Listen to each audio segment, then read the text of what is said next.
حیدر علی نے جو دکن کے فرما روا تھے اس وقت، اور اس کے بعد یعنی ان کی وفات ہوئی ہے 1782 میں، اور سلطان ٹیپو وہ غیور اور بہادر اور وہ مرد مجاہد اور مرد مومن کہ جس نے سب سے زیادہ انگریزوں کے دانت کھٹے کیے ہیں، اور سب سے زیادہ خطرہ نواب سراج الدولہ کے بعد انگریزوں کو وہ ٹیپو سلطان شہید رحمت اللہ علیہ سے تھا، اور جنہوں نے کئی جنگیں لڑی اور ان کو یعنی کہ انگریزوں کو شکست دی، لیکن پھر انہوں نے یہ طریقہ اختیار کیا کہ جس طرح سے ہر موقع پر کیا جاتا ہے کہ اپنوں کی غداری، انگریزوں نے کچھ وزراء کو ٹیپو سلطان کے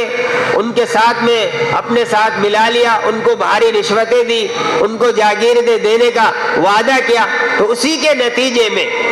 نتیجے میں اس مرد مجاہد کو ہمیں یاد رکھنا چاہیے کہ 4 مئی 1799 کو جام شہادت میدان جنگ کے اندر اور لڑتے ہوئے انہوں نے جام شہادت نوش کیا،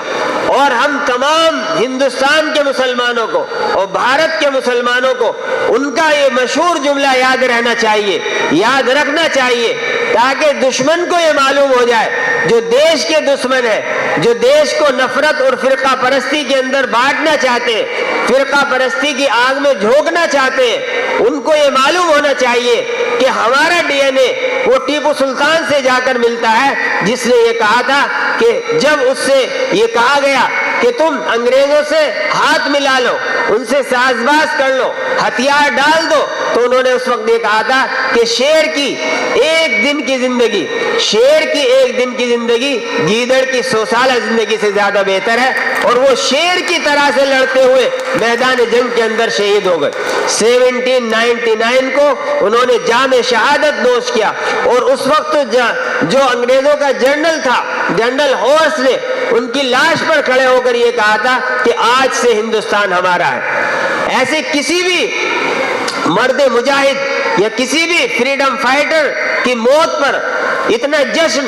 اتنی خوشی محسوس نہیں کی انگریزوں نے جتنی کہ ٹیپو سلطان شہید رحمت اللہ علیہ کی شہادت کے وقت انہوں نے خوشی محسوس کی۔